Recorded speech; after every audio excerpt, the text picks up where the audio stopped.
Great. All right, well, welcome everyone. My name is Sandra Miola. I'm the director of the Coalition for the Delaware River Watershed. Welcome to our creative strategies for implementation of green stormwater infrastructure projects on public and private lands. In a little bit, I'm gonna hand it over to Jaclyn Rhoads, our moderator, but first, a few housekeeping items. Folks want to change their name, their Zoom name to their first and last name and affiliation, and also gender pronouns if you feel comfortable doing so. You can do that by clicking the box with the 3 little dots on your video, and then just hit rename, and it'll allow you to do that. Also, we'd love to see your face, so if you feel comfortable doing so, feel free to put your video on as well, so we can put the face to the name. Please mute yourself if you're not speaking. I'm going to keep admitting folks into the waiting room as we get going, but we have a relatively small group here. So when we get to Q&A, either put it in the chat box or feel free to take yourself off mute and ask the question directly to our presenters. The rest of the forum program is available on sketch.com. It's also via a link I sent out this morning, but I'm going to put it in the chat box for everyone as well. So without further ado, Jaclyn, take it away. Thank you. And excited to be here today. Again, I'm Jaclyn Rhoads from Pinelands Preservation Alliance. Although full disclosure, I am also on the board of Darby Creek Valley Association. So we'll be hearing from presenters representing both organizations today.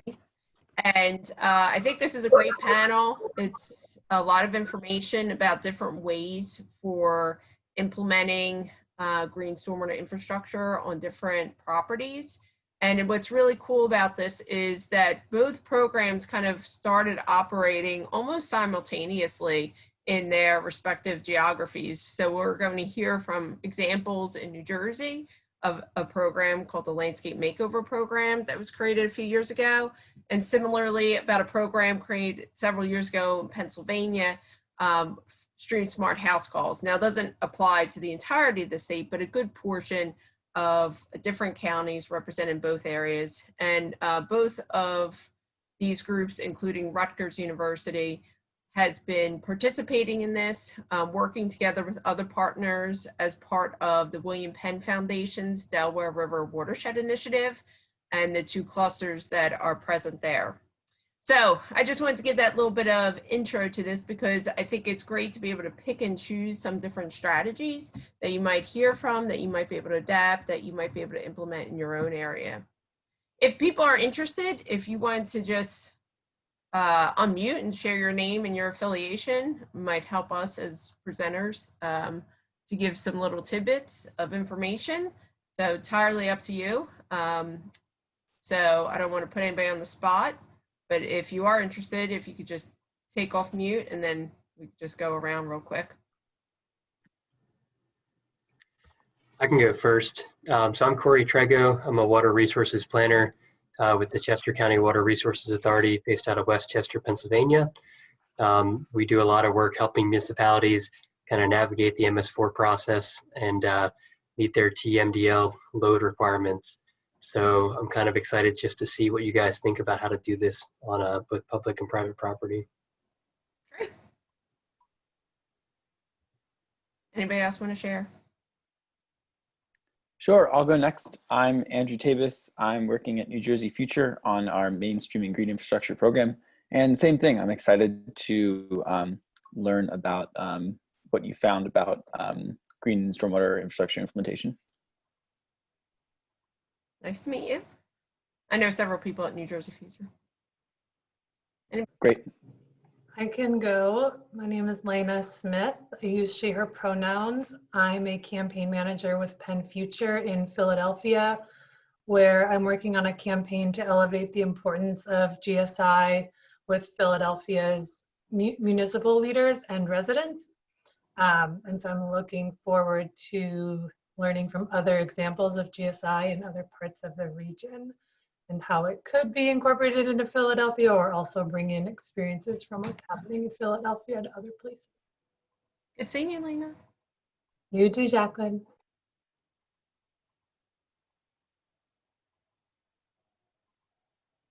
Who else? Anybody else? I see Zach. I see Kristen. Good morning, everybody. I'm Zach Cole from the New Jersey Highlands Coalition.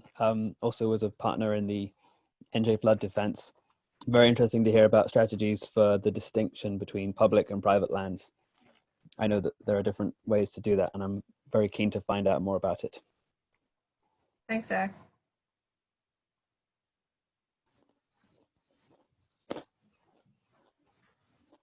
Anybody else able to? I know some people might be in a bad position and they're listening. Feel free to chime in.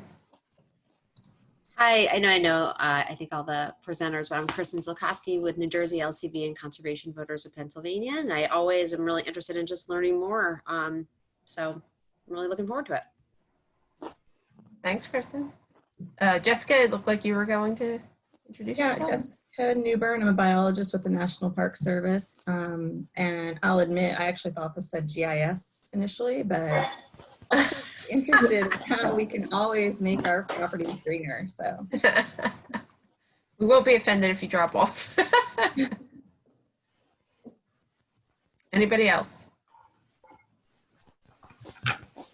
Hey, this is Dana Patterson. I'm the Marketing and Communications Manager for Princeton Hydro. We work on a lot of green stormwater infrastructure projects within the Delaware River Watershed, both on public and private land. So I'm really interested to hear some of the strategies. So I think when I was reading this part specifically, thinking about justification. Anybody else?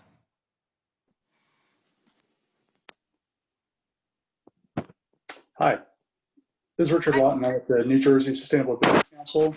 We're part of the coalition called the Clean Water is Good for Business campaign with the American Sustainable Business Council. We're focusing on making the economic case for stormwater utilities as a way of funding green stormwater infrastructure to help local economies. Great. Thanks for sharing.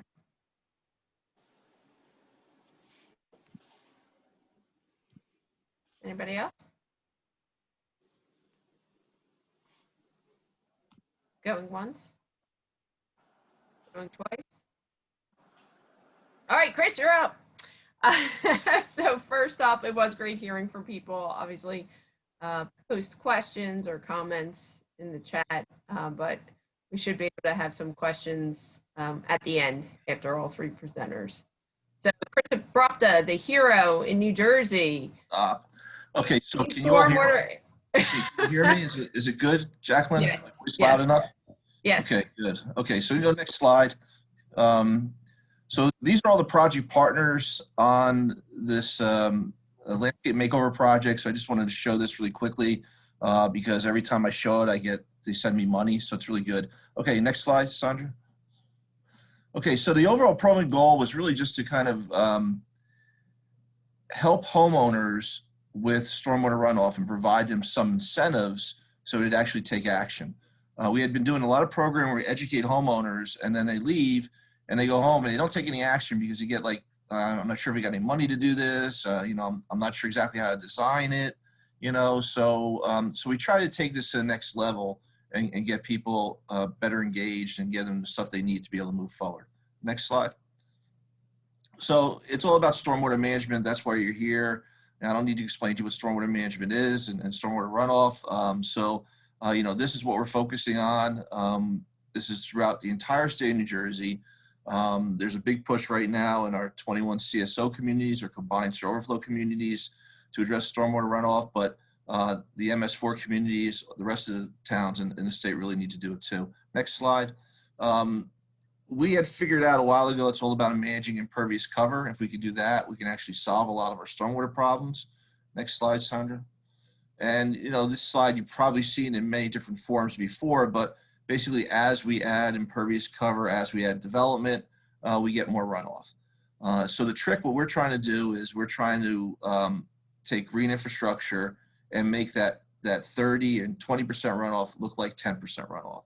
So we start with a house here, which is it connected or disconnected impervious cover? So it rains on the roof. The water runs down the downspout, gets to the road and goes into the catch basin. It's directly connected to the stream. So every drop of water that hits that roof winds up in the stream. So that roof is directly connected to the stream. So We can disconnect that, let the water run across the lawn. That lawn will absorb maybe the first ½ inch of rain, but a better solution is a rain garden. So a rain garden, we can design a rain garden. We typically design to manage the first 3.5 inches of rain from the 24-hour storm. So we're capturing a lot more water. A rain garden is just simply a shallow landscape depression. Next slide, Sandra. So this is kind of how we describe it. We've been trying to not use the word depression, especially during COVID when everybody's trapped at home. So we've been saying it's a shallow landscape feature, 3 to 9 inches deep, designed to capture stormwater, fill up with water, and slowly let it infiltrate into the ground.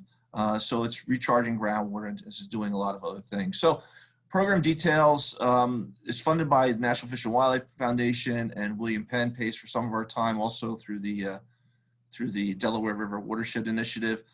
Focus mostly on South Jersey, well, all on South Jersey in this case. We do this in other parts of New Jersey also, but we also build a municipal rain garden, and that serves as a catalyst for the program. So we'll build one at the library, municipal building, a school, and try to get people thinking about rain gardens, and then we offer these educational sessions.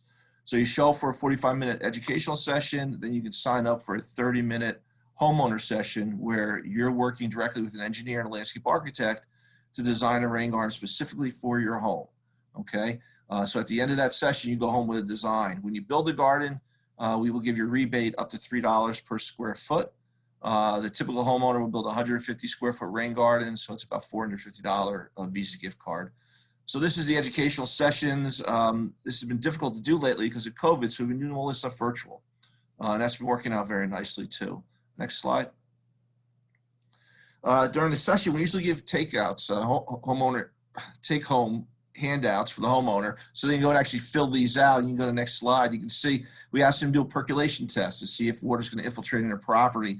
This is a very simple test that anybody can do, and the idea is that this will help us understand, do you have a lot of clay or water infiltrate? Will this be a good spot for a rain garden or not?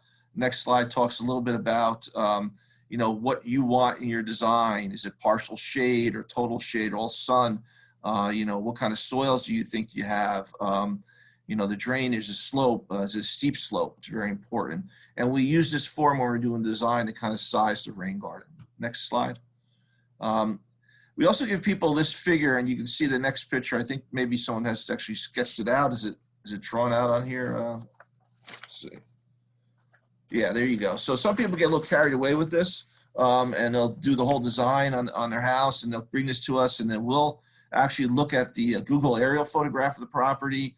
We'll take the measurements they gave us, and we'll design a rain garden based on this sketch that they did, based on photographs they've done, and based on the aerial photograph. A lot of people will not bring this in. A lot of people will simply bring their iPhone in with photographs of their property, and we'll design a rain garden from that and our view from Google Earth to be able to measure up the site.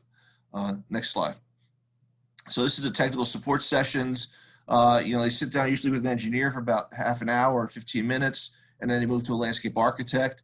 While they're waiting their turn, they're looking at all different pictures of plants and other gardens that have been built. You can see all the way up in the upper right-hand corner, they're looking at the designs that have been done in the past. Now, we've been doing these sessions now virtual. So we get online with these folks, and it's basically a one-on-one session online with me, a landscape architect, and the homeowner, and we design it online with them. So it's been pretty cool. And then we mail them a design within a few days. So the idea is you attend the educational workshop. You have to do that to learn about the rain gardens. Then we size it for you in the technical session. We use native plants is really all we use, although many different types of plants we grow in a rain garden. We only recommend using natives. Renters need to sign an agreement from the homeowner that they're actually going to leave it in place. So you can still get a rebate if you're renting, but you need your landlord to be able to sign the agreement. And we ask participants to pledge that they're going to keep the rain garden in for at least 5 years. Okay, next slide. So this is what we give them, $3 per square foot, a Visa gift card. Obviously that Visa gift card can only be used at Rutgers University's bookstore. No, I'm just teasing. So it's meant to be able to refund you for plants and mulch and things like that. Will this be able to hire someone to dig it out with this money? Certainly not. You have to dig it out by hand, but sometimes we've been going out and helping people dig them out like senior citizens, people who don't have the capacity to do themselves, they could sign a hardship waiver, and we'll actually send a crew out and help them dig it out. Next slide.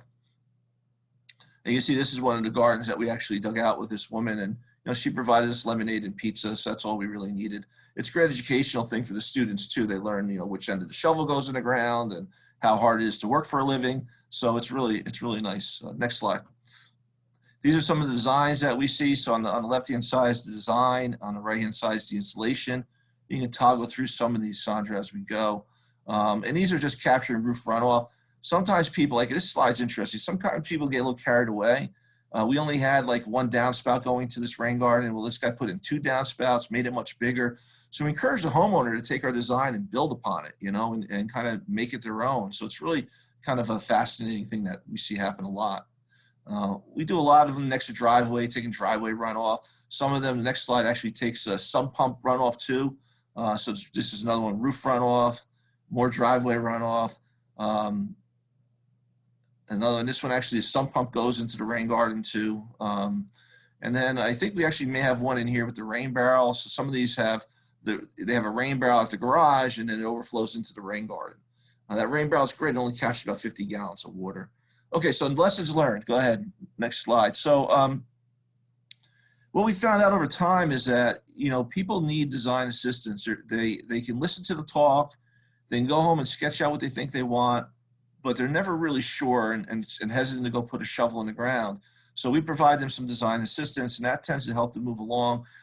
It's not really the rebate that gets them engaged. It's having access to a professional engineer and a licensed landscape architect for half an hour, which is very expensive. A lot of people come to us and actually ask us for other drainage issues they have on their property. So not only do we design a rain garden for them, we're helping them solve other drainage problems, right? It's nice because these local projects get integrated into different things that are going on, and we use those as examples. So typically we'll build a rain garden in a municipal building, maybe one at a school, and then we'll find ourselves in that same town later doing a rain garden rebate program for homeowners. The other issue is we have a lot of people who are older, a lot of master gardeners from Cooperative Extension come and participate in this process, and they want to have a garden, but they can't dig it out themselves, so having the ability to provide them some sort of physical support, is really important too. Next slide. So this is what we had done. 71 projects available for rebates, 23 actually went in the ground, and about 32% installation rate, which I think is pretty darn good for what we're doing here. And then you can see some of the projects here. And I think that pretty much wraps it up. Did I hit my time, or am I off? Or? I was wondering if you got my private message, but that was like fantastic. No. So this is an amazing program, and the reason it works though is because you got people like Jaclyn and the Pinelands Preservation Alliance. You got South Jersey Land and Water Trust. You have ANJEC. You have American Little Society. All these groups out there kind of promoting it. So they're telling people about it. They're getting people in the seats for when we do the educational session. And as long as we can get people into the seats of the educational session, usually I can convince them to put a rain garden in. I have that magical power. So they'll show up for the design session and really get excited about it. So I think this is a great way to help people move forward. Thank you. Very true. Thank you, Chris. So like I said, we'll take questions at the end because you're going to hear again from New Jersey when Isabella sums it all up after Sue Miller. So Sue Miller's from Darby Creek Valley Association, and she'll talk about a program, like as I was saying before, in Pennsylvania. So go ahead, Sue. Thank you, Jaclyn. My name is Susan Miller. I'm the Executive Director of Darby Creek Valley Association, and I'm going to be presenting about the Stream Smart House Call program. She's going too fast on my slides, but it's okay. I'm going to be talking about one of our programs that we have called the Stream Smart House Call program. It's with residential stormwater control. Next slide. Darby Creek, we're a nonprofit, and we take care of most everything that has to do with our watershed. One of our major goals of DCVA is to prevent all forms of pollution, not only the trash, but also contaminated stormwaters. One of the problems that we have, next slide. All right, I'm not sure why my little red dot is not on my map anymore, but so we're in Pennsylvania, and we are located where the red dot's supposed to be is up here in Delaware County, right next to Philadelphia. Next slide. We're in Chester County, Montgomery County, Delaware County, Philadelphia. Our headwaters are up in Chester County, and our waters run all the way down to John Hines Wildlife Refuge and then out to the Delaware River. The only pervious surfaces we have are these little open spots, which are mostly just cemeteries. Our impervious surfaces are all the gray area, and the one section over here is Philadelphia, which would be just completely shaded in. Next. So this is part of our lower watershed. And just to show you how much impervious surface we have, as I mentioned, the only places that we have open green space is cemeteries. In this one area, matter of fact, the only open space we have is cemeteries, except for along the Darby Creek here that has a little bit of greenway. And since we're so highly urbanized, all of our creeks basically look like this. They're either completely destroyed and have no trees, no type of cover on them. They're mowed completely up to the stream bank, and they just, because of the water runoff, just gets completely destroyed. Next. This is one, it's very typical area in Havertown, where down at the bottom is a stormwater sewer. And originally, when these houses were originally built, there was a stream, an open stream that went all the way through this neighborhood. Because of, people saying, I don't want a stream in my neighborhood anymore, I keep getting flooding, each neighbor put the stream in a pipe. This is before all the regulations. Next. And since all the water goes through a pipe, this outlet is actually for 4 separate neighborhoods where there's no green space. It runs off of houses, buildings, driveways, streets, and comes pouring out of this area from 4 different neighborhoods. And as you can see, the stream bank is completely destroyed. So one of our typical areas that we see, or what we see in our area, is this is a golf course. And at the top one is at base flow. And as you can see, the stream's bank is not in great condition, but even during a small storm flow, the stream bank gets completely filled because there's nowhere else for the water to go but directly into the sewer, into the pipes, and then out. So since we're in a highly urbanized area and we don't have a lot of green space for stormwater control, what we need to do is to engage residents. And the way we do that is through the Stream Smart House Call program, which is a personalized stormwater assessment on properties. So what is a Stream Smart House Call program? Well, it's an individual stormwater assessment audit. And what people do is they go to our website, they can sign up, homeowners can put in what their main concern is for their property. Then we'll schedule a tour and we'll go out and do a property tour, and we'll talk to the homeowner to find out not only what their concern is, but to let them know what our concerns are. So it's a combination of helping them, but also educating them at the same time. And then after we're done, we come back, we have tons of pictures, and we sit down and we write a report.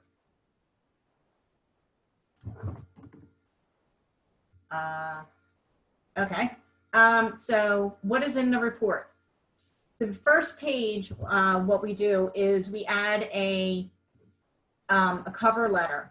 And we started doing the cover letter just this year because one of the things we kept hearing is I never had flooding before. I never had flooding before. So our cover letter basically explains that, you know, because of climate change, for whatever reason, we are having a climate change and getting more water. You know, what is happening? How much more rain we had last year than we did the years before? That the actual water table has risen. The different problems of why stormwater is, you know, flooding the area, how your neighbor, and it's just a basic education. And that's the first thing, just to help educate them. That way, by the time they get into the actual report, they have a little bit more background of why they're having water where they may have never had it before.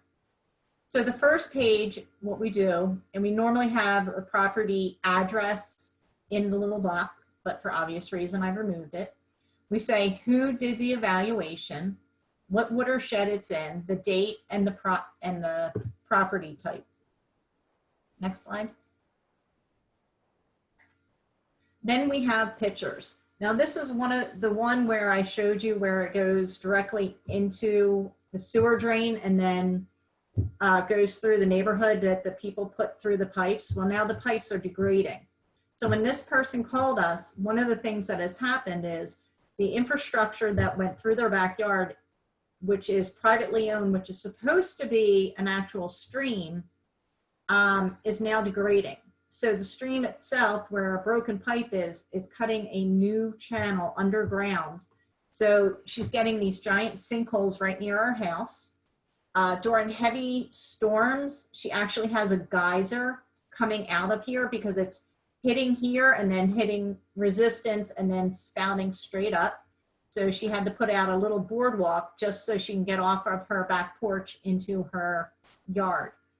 And unfortunately, the township is not responsible for this because it's on private homeowners' property. Next one. So we basically just do a description. Then in here, we say, what is the homeowner's concern? Why did they call us? That's one of the most important things is the first question you should ask, because you want to know what their concerns are so you can address them not only in the report, but in person when you're talking to them. And so then after we know what their issues are, we talk about what we suggest they can do. One of the things that we normally always recommend is a rain barrel, and we put in to make sure that they winterize it, change gutters if gutters need to be changed, or downspouts, planting additional trees. And in this case, she already had a rain garden out front, and with the backyard being, we did not feel that it was appropriate to put in a rain garden, but that is one of the major recommendations that we often do. Next. Then we include almost 2 pages of resources. And since we send it to them electronically, all they have to do is click on the link and they can watch videos, they can go to manuals and different other types of things that could help them install these GSIs. And there's more native plant care for planting trees and proper ways to plant trees. That's it. Thank you. Good timing, Sue. Everybody's doing a fantastic job. And what else was I going to say? Stream Smart House Calls actually was a program that was first developed in Lower Merion. And when we heard about it from our other partners, we said, wow, this sounds really cool. We should try to do this in other places. And this is how a number of groups got together, including DCVA, to do this, and now it has expanded into some of the other watersheds as well. So it just shows how a good program can continue to replicate itself and move elsewhere. So thank you, Sue. Last up, Isabella Castiglioni.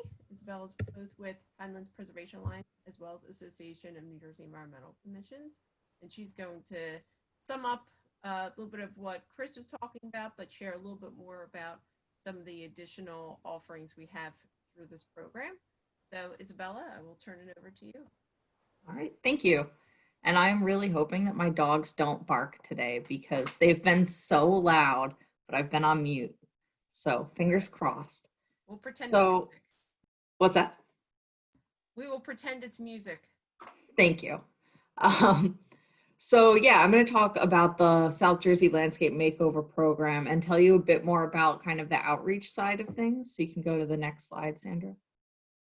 So I'll go over what the goals are for the program and kind of work you through how we get to actually getting projects in the ground, both for municipalities and for homeowners. Next slide.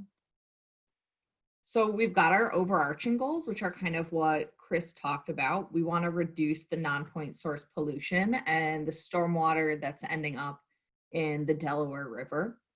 We also want to, where possible, address problems with flooding. And then because this is in South Jersey, which I'll show you a map of in a couple minutes, it's a very sandy area, so we're also able to work on improving groundwater recharge with some of this green stormwater infrastructure that we do. And then we accomplish these goals in two main ways.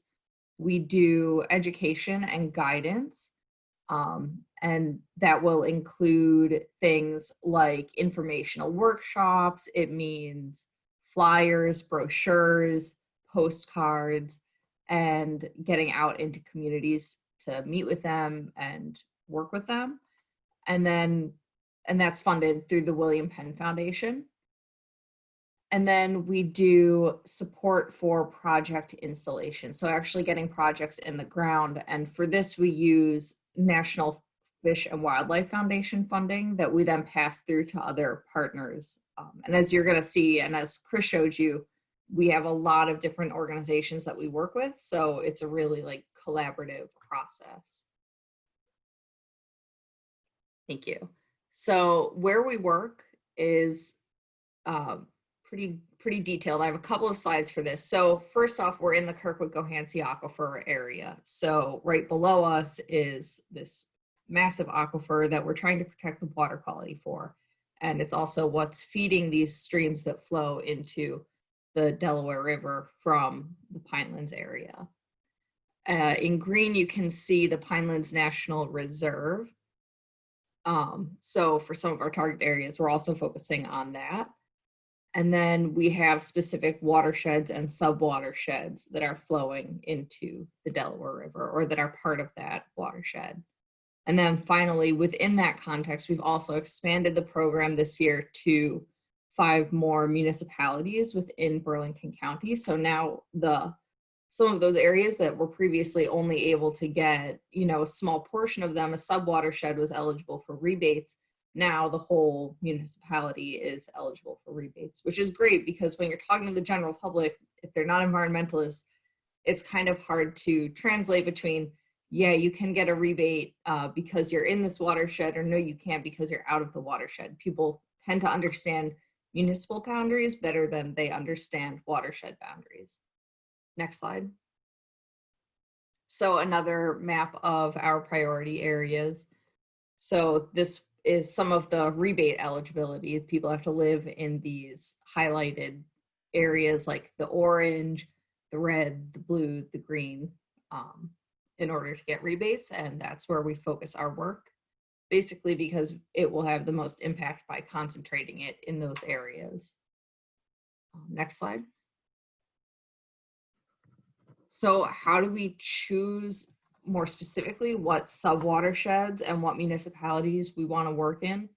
Thankfully, we have Rutgers as a partner, and they've done these fantastic impervious cover assessments where they actually do GIS analysis of a community and figure out where the most impervious cover is, what sub-watershed that's located within, and then we can really hone in on those areas and target our work to focus there. And they also come up with these reduction action plans that pick out specific sites that might be good project sites based on that impervious cover and based on, being a public site, being high visibility places like schools, firehouses, municipal buildings, where you get a lot of people in and out and it's just high visibility. Next slide. So our target audiences, we have a lot of them, a lot of different types of people that we're reaching out to. And as you all know, there are a lot of different people who are interacting with the land and trying to meet their needs from the land. So we have to really go out into all these different communities, which is why it's great that we have all those different partners that you see, like New Jersey Audubon, Littoral Society, ANJEC, Pinelands Preservation Alliance, and so on, because everybody has their different strengths and their different outreach audiences. And we can kind of work with, you know, which group is best to do their outreach to which area. So in terms of agriculture, we've got like New Jersey Audubon going out and helping farmers to get funding for implementing better management practices on their land.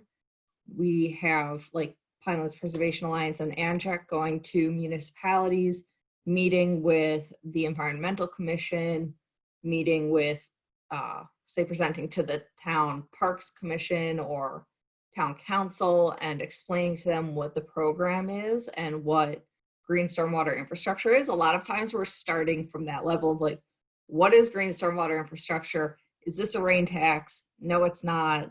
You know, how do we, you know, we have to build from the ground up there.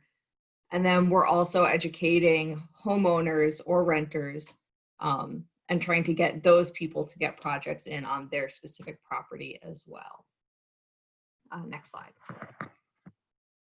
So this is a list of our partners. I think I've covered all of them, but we do have a lot of partners, and it's a good collaborative process.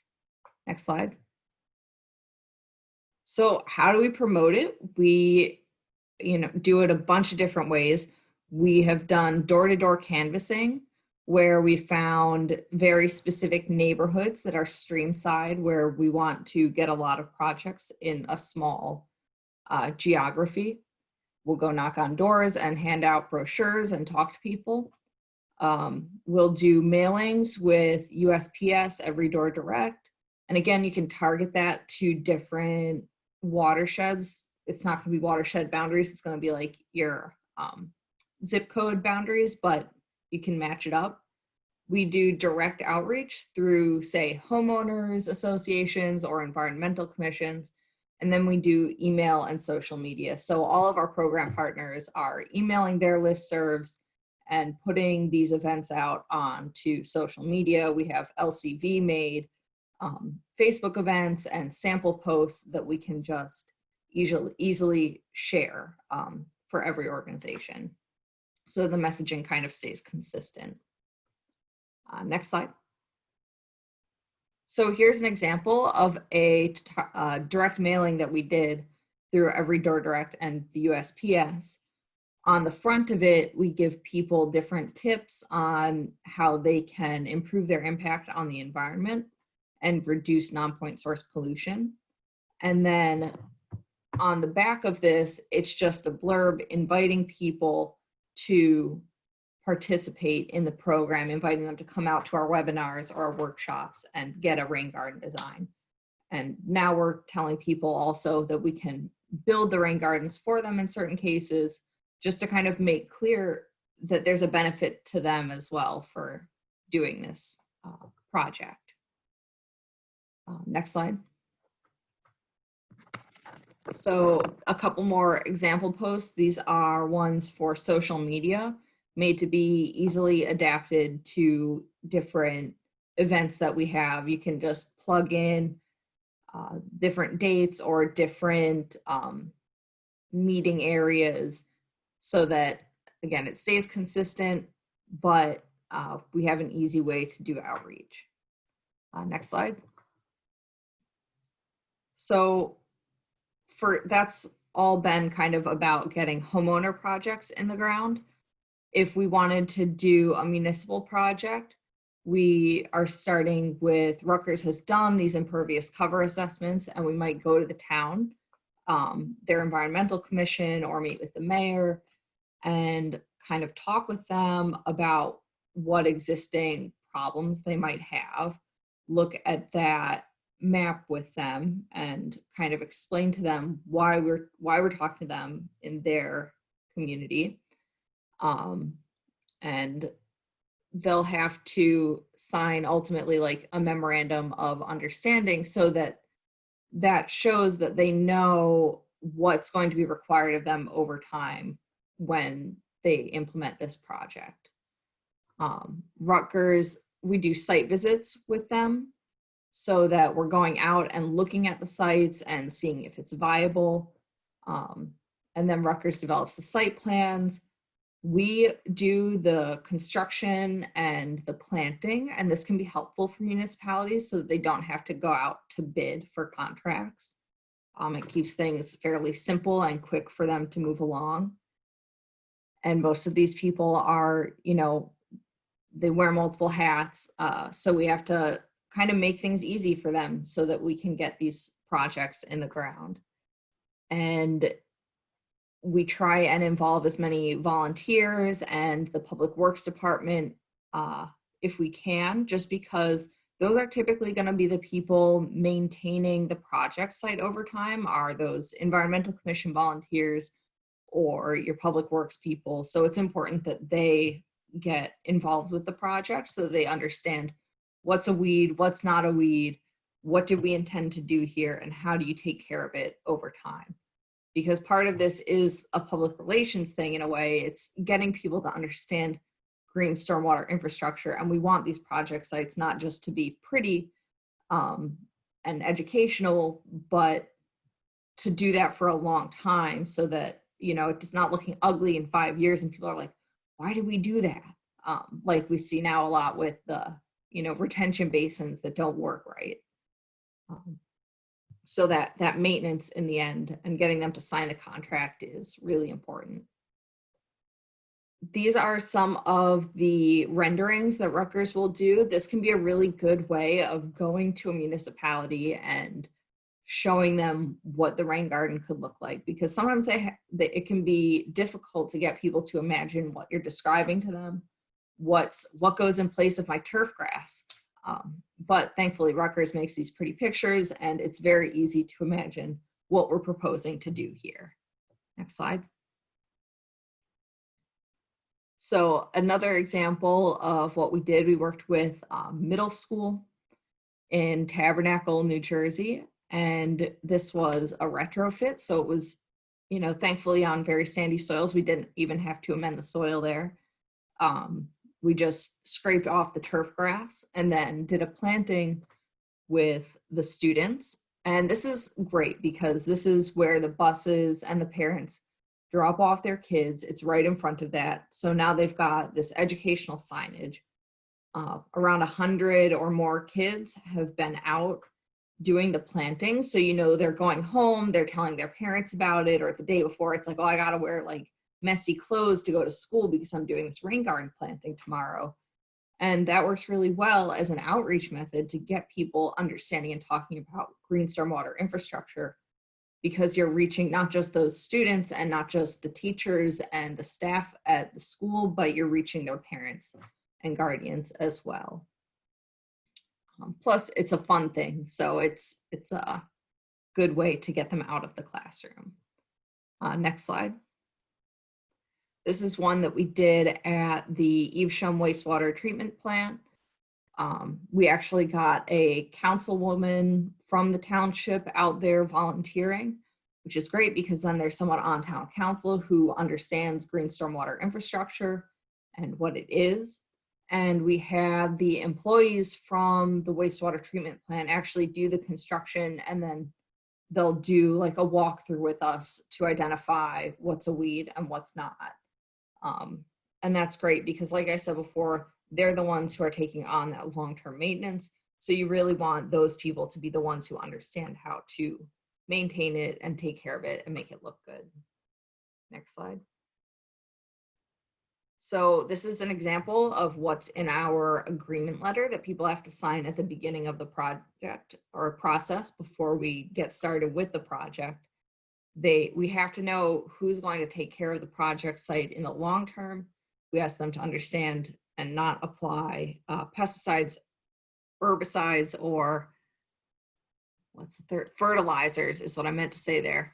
They have to agree to maintain the project site for 5 years after installation, consult with us before making changes, and then we always make clear to them, we're not going anywhere. PPA and ANJEC aren't going anywhere, and neither is Rutgers. So it's always a concern, can we come ask you questions? And yes, they can always come ask us questions about the project after it's done. Thank you. And that's it for me. Thank you. I think everybody did a fantastic job timing-wise. And I wanted to say that what's really key about these programs is the ability to help people do the work. So it's not just talking to people and saying, oh, you need to build a rain garden. Oh, you need to manage your stormwater better. But now we could say, let us do it for you. And even with Stream Smart House Calls, there was additional funding to help people put in like rain barrels and actually install rain gardens and maybe even do some other methods as well. And I have always been a big fan of being able to put money where your mouth is. And so rather than us just telling people to do stuff, we actually help them achieve those goals. So that said, if there are questions, I didn't see anything in the chat box, but if people want to unmute themselves, ask any questions.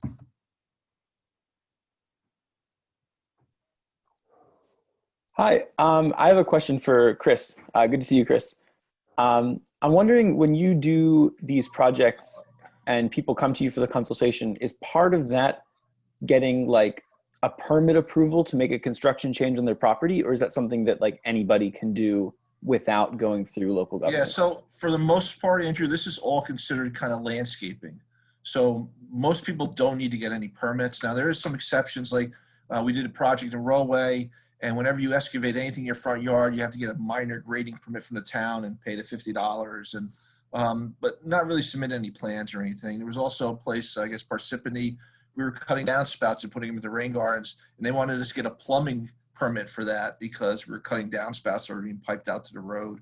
But for the most part, it's considered landscaping. There's no permits needed at all. So cool. Thanks.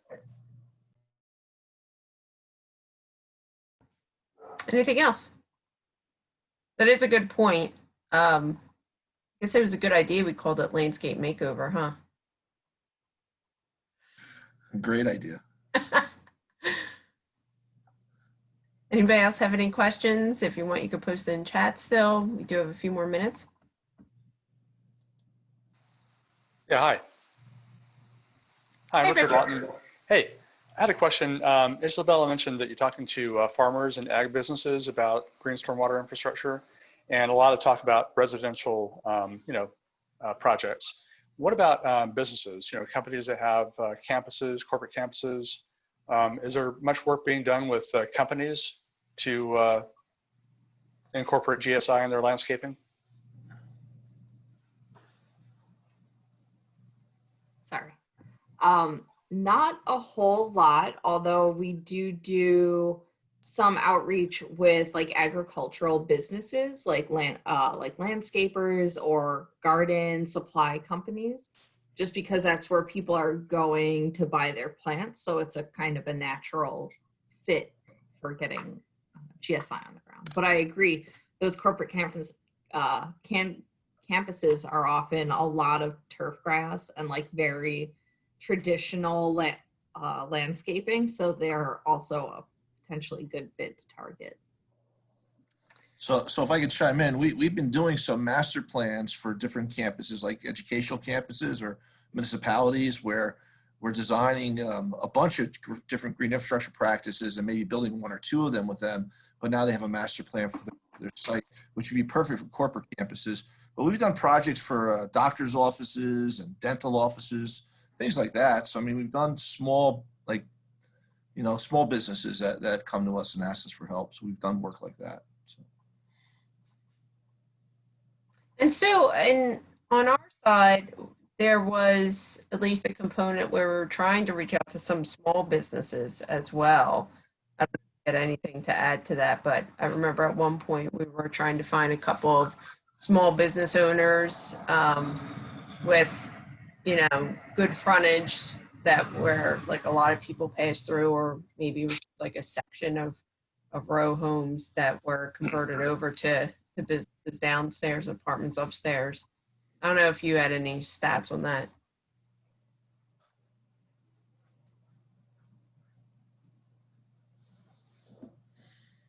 I may have lost Sue. Oh well. There is an example of Pennsylvania under the Stream Smart House program where a couple of businesses had contacted. Oh, I think she's back. And you know, there were discussions there about, you know, looking at their property and giving suggestions on other things that could be done. So are you back? Yeah, I was actually talking. That's what I thought. I figured I'd give you a minute. I'm sitting there talking and I'm like, oh wait, nobody can hear me. Now you were saying about the businesses. Yeah, there are some businesses that have reached out to us, but a lot of them have been, we've done libraries and schools, but because of just being so urbanized, a lot of the things that they would have to do would be to take up a parking lot or some space. There's just, you know, no green space around, so. And then there's the golf course, right? Right, we're working on the golf course, which is an amazing program. Not only are they letting us put in a giant rain garden in the front of it, so it'll take all their driveway water and some of the street water, but they've also given us permission on one section where they used to be completely open on one of our tributaries to actually do a riparian, forested riparian buffer. So that'll be nice. That's great. Yeah, if anybody has any resources like testimonials from businesses that have done this and would like to, serve as like a business case that we could help to promote to other businesses, that'd be great. Just so you know, and you might already have this, is New Jersey manufacturers. They built a new several years ago in Hamilton. They Hamilton on their own, but yeah, which I guess that's true. Princeton Hydro, I think, worked with them on that. Princeton Hydro, that's right. Yeah. Okay, good. Yep. Thanks. Thank you.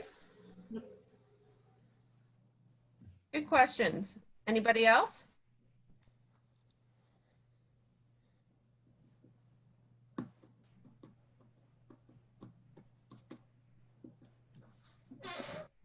No?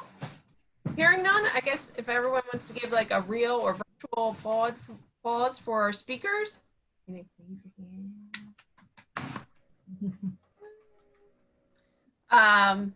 Thank you all.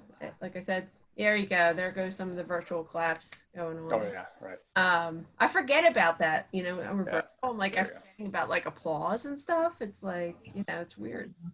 But thank you all for participating. It was good to hear from a number of you of your locations and, you know, where your interest lies in listening to the session. And obviously, Sandra, you'll send around, people can find contact information for all the speakers, that if there are additional questions, it would be great to partner with a number of the individuals that are in this session right now. So thank you all. Sandra, you have anything to add, or are we good to go? We are good to go. Thanks, everyone. Okay. Take care. That's great. Thank you. Yeah, thanks a lot. Guys. Yeah, thank you.